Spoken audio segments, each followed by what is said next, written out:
BJP की खासियत भी है कि जब तक सीएम का नाम फाइनल नहीं होता है, जब तक सीएम के नाम पर विधायक दल की बैठक में मुहर नहीं लगती है, तब तक वो नाम सामने नहीं आता है। और बीजेपी अक्सर अपने फैसलों को लेकर जो है चौंकाती भी है जनता को। हालांकि अगर असम का इतिहास देखें तो हिमंता कांग्रेस से बीजेपी में शामिल हुए थे, काफी मेहनत उन्होंने की थी और बीजेपी ने काफी भरोसा उन पर जताया था और हिमंता को बीजेपी ने मुख्यमंत्री बनाया था। और इस बार हिमंता ने अपने चेहरे पर असम में कमाल करके दिखाया है। तो अगर इस हिस्ट्री को बीजेपी पश्चिम बंगाल में दोहराएगी तो नाम शुवेंदु अधिकारी का हो सकता है। बंगाल का नया सीएम कौन होगा, इसको लेकर हलचल तेज है। शुवेंदु अधिकारी का नाम सबसे आगे है। इस बीच शुवेंदु अधिकारी ने नया बयान दिया है। शुवेंदु अधिकारी ने सोशल मीडिया पर लिखा है कि बीजेपी अपने वादों को पूरा करेगी, सबको साथ लेकर एक स्वस्थ, सुंदर और उन्नत राज्य बनाएंगे। बंगाल के लोगों की सेवा करना नई सरकार का सबसे अहम मकसद होगा। तो शुवेंदु अधिकारी जिस तरीके से एक लीड चेहरे के तौर पर इस वक्त नजर भी आ रहे हैं और शुवेंदु अधिकारी न सिर्फ आज कार्यकर्ताओं से मुलाकात कर रहे हैं बल्कि पोस्ट भी उन्होंने एक लंबा चौड़ा किया है सोशल मीडिया पर और ये कहा है कि बीजेपी सरकार की प्राथमिकता क्या होने जा रही है। ओंकार सरकार मेरे सहयोगी इस वक्त जुड़ गए हैं। ओंकार, देखिए, बीजेपी को जो लोग जानते हैं, बीजेपी को जो लोग समझते हैं, ये बात उनको पता है कि जब तक विधायक दल की बैठक में नाम पर मुहर नहीं लगेगी, नाम सामने नहीं आएगा, सिर्फ अटकलें हैं। और इन अटकलों में सबसे प्रबल नाम या सबसे आगे दौड़ता हुआ नाम शुवेंदु अधिकारी का भी है। आज कार्यकर्ताओं से मिलना, पोस्ट करके बीजेपी सरकार की प्राथमिकता बताना इशारा कर रहा है कि शुवेंदु अधिकारी एक प्रबल दावेदार है। जी देखिए, शुवेंदु अधिकारी तो दावेदार है, लेकिन अभी तक विधायकों की जो बैठक है उस बैठक पे जब तक मोहर नहीं लगेगा तब तक ये नाम सामने नहीं आ पाएगा।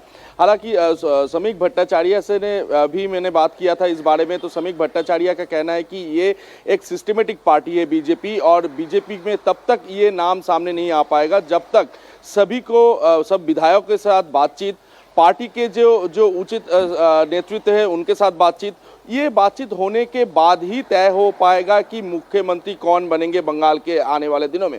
तो दावेदारी की बात किया जाए तो दावेदारी में सबसे आगे चलती हुई नजर आ रही है शुवेंदु अधिकारी, क्योंकि शुवेंदु अधिकारी जैसे कि देखा गया था ममता बनर्जी को नंदीग्राम में पहले हरा चुके हैं।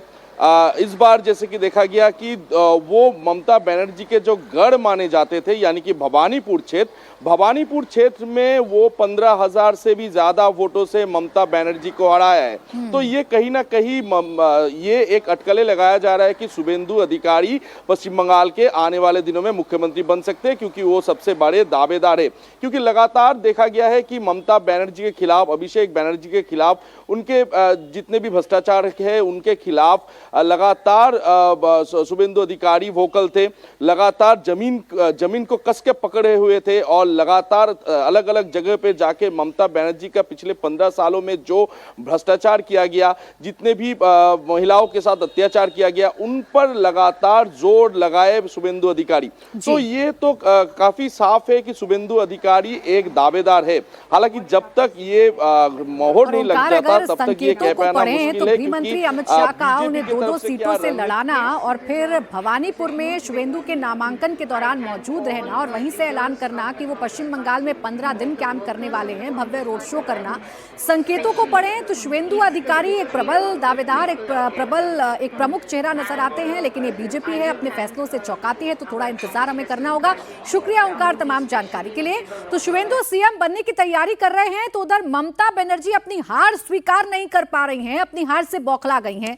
ममता का पब्लिक खुलेआम विरोध भी कर रही है। ममता बनर्जी के खिलाफ बीजेपी समर्थकों ने जय श्री राम के नारे लगाए। कल शाम शेखावत काउंटिंग सेंटर पहुंची ममता के सामने शुवेंदु अधिकारी जिंदाबाद के नारे लगे। ममता बनर्जी वापस जाओ के नारे भी ममता के सामने लगाए गए।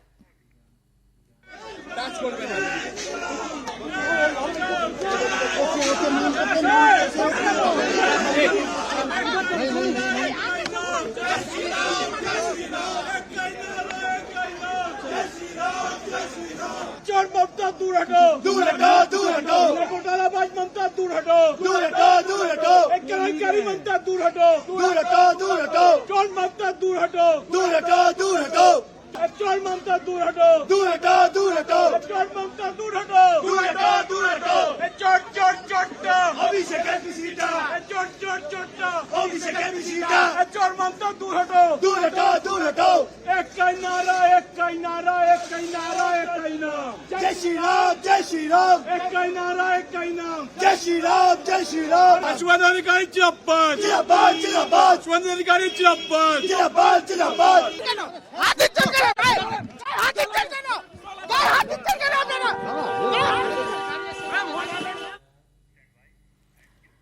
तो बीजेपी के समर्थक, बीजेपी के कार्यकर्ता ममता बनर्जी का विरोध कर रहे हैं। जिस जय श्री राम के नारे को लेकर पश्चिम बंगाल में कभी विवाद हुआ करता था, आज पूरे पश्चिम बंगाल में जय श्री राम की गूंज और भगवा रंग देखने को मिल रहा है। अब ममता बनर्जी की हार बड़ी क्यों है? क्योंकि ममता बनर्जी सिर्फ बंगाल नहीं हारी, अपनी सीट, अपना गढ़, अपना घर भी नहीं बचा पाई है। भवानीपुर में ममता बनर्जी को शुवेंदु अधिकारी ने 15,105 वोटों से शिकस्त दी है। ममता को हराने के बाद शुवेंदु अधिकारी ने कहा कि ममता का राजनीतिक संन्यास हो गया है। शुवेंदु अधिकारी ने कहा कि भवानीपुर के हिंदुओं ने उन्हें खुलकर वोट दिया। शुवेंदु ने लेफ्ट का वोट भी अपने पक्ष में ट्रांसफर होने की बात कही। साथ ही उन्होंने राजस्थान के राजेंद्र राठौर और गुजरात से आई टीम का विशेष रूप से धन्यवाद भी दिया। ममता बनर्जी का हराना बहुत जरूरी था। ममता बनर्जी का राजनीतिक संन्यास अभी हो गया है। 21 में नंदीग्राम में हारी, इस बार हार गया। इस बार भी हारा 15,000 से ज्यादा वोट से। उनको खुल के मुसलमान वोट दिया। वार्ड नंबर 77 में जितना मुसलमान वोट देने के लिए निकला, सब ममता को वोट दिया। और मुझे हिंदू, सिख, जैन, बुद्धिस्ट लोग ने आशीर्वाद देकर जिताया। ये जीत हिंदुत्व का जीत है, ये जीत बंगाल का जीत है, ये जीत नरेंद्र मोदी जी का जीत है। जो बंगाली हिंदू एरिया है चेतला 82 नंबर वार्ड, वो खुल के वोट डाल दिया। और सीपीएम का जो लूथ सपोर्टर है, हिंदू सपोर्टर, सब लोग वोट किया। सीपीएम का 14,000 वोट था भवानीपुर में, वो कम से कम 10,000 वोट मुझे ट्रांसफर कर दिया। मैं नीचे जो सीपीएम का वोटर्स है उनको भी आभार प्रकट करता हूं। और चेतला में जितना भी बंगाली हिंदू है, सब लोग खुल के वोट किया। इसका साथ गुजराती, जैन, मारवाड़ी, हमारी पूर्वांचली, सिख समाज, सब लोग खुल के वोट किया। मैं खास करके राजस्थान का 8 एमएलए को प्रणाम करता हूं। राजेंद्र राठौर जी का नेतृत्व में ये लोग बहुत काम किया मेरे लिए। और गुजरात से अशोक जी आया था, उन्होंने, उनका टीम भी बहुत मेहनत किया है। बंगाल में 15 साल बाद एक बार फिर सत्ता परिवर्तन हुआ है। 2011 में लेफ्ट को हटाकर ममता बनर्जी सत्ता में आई थी। 35 साल का शासन हटाकर ममता बनर्जी ने 15 सालों तक बंगाल पर राज किया और अब टीएमसी को हटाकर पहली बार बंगाल में बीजेपी की सरकार बनने जा रही है। बंगाल में बीजेपी को प्रचंड बहुमत मिला है। पिछली बार 77 सीट जीतने वाली बीजेपी इस बार 206 सीटें जीती है, यानी 129 सीट का इजाफा बीजेपी को हुआ है। वहीं पिछली बार 215 सीट जीतने वाली टीएमसी इस बार सिर्फ 81 सीट पर ही सिमट गई। टीएमसी को 134 सीटों का नुकसान हुआ है। हालांकि कांग्रेस को 2 सीट का फायदा हुआ है। पिछली बार 0 पर आउट होने वाली कांग्रेस पार्टी इस बार 2 सीट जीतने में कामयाब रही। अन्य के खाते में पिछली बार 2 सीटें गई थी, इस बार 4 सीट गई हैं, जिसमें 2 सीट हुमायूं कबीर की हैं। हुमायूं कबीर दोनों सीट से चुनाव जीत गए। अगर वोट शेयर की बात करें तो बीजेपी के वोट शेयर में 7.44% का इजाफा हुआ है, जबकि ममता बनर्जी को इतने ही वोटों का डेंट लगा है। 7.7% की गिरावट ममता बनर्जी के वोट शेयर में आई है। कांग्रेस ने 2 सीटें जरूर जीती, लेकिन उनका वोट शेयर भी गिरा है। लेकिन इस बार कांग्रेस खाता खोलने में कामयाब जरूर हो पाई है। बंगाल में बीजेपी की प्रचंड जीत और दीदी की करारी हार क्यों हुई? कैसे बंगाल को भयमुक्ति मिली और भरोसे की जीत हुई? इसके कई फैक्टर हैं। सबसे पहला फैक्टर पश्चिम बंगाल में है हिंदुओं की एकजुटता। इस बार बीजेपी फोकस थी हिंदू वोटों को लेकर। हिंदू वोटों का ध्रुवीकरण हुआ और बीजेपी के पक्ष में गया। दूसरा बड़ा फैक्टर है महिला वोटर्स का। बीजेपी ने महिला सुरक्षा को एक बड़ा मुद्दा बनाया। महिलाओं के लिए 3,000 रुपए खाते में डालने वाली योजना का ऐलान अपने संकल्प पत्र में किया और इसका फायदा बीजेपी को ग्राउंड पर हुआ। दीदी के लिए नुकसान यह हो गया कि मुस्लिम वोटों का बंटवारा हो गया। कांग्रेस, हुमायूं कबीर और लेफ्ट भी मुस्लिम वोटों में सेंध लगाने में सफल रहे।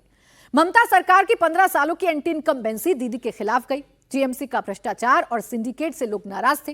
बिगड़ती कानून व्यवस्था से बंगाल के लोग परेशान थे। इसके अलावा मोदी की लोकप्रियता और अमित शाह की रणनीति काम कर गई, जिसका नतीजा यह है कि बीजेपी पश्चिम बंगाल में पहली बार सरकार बनाने जा रही है।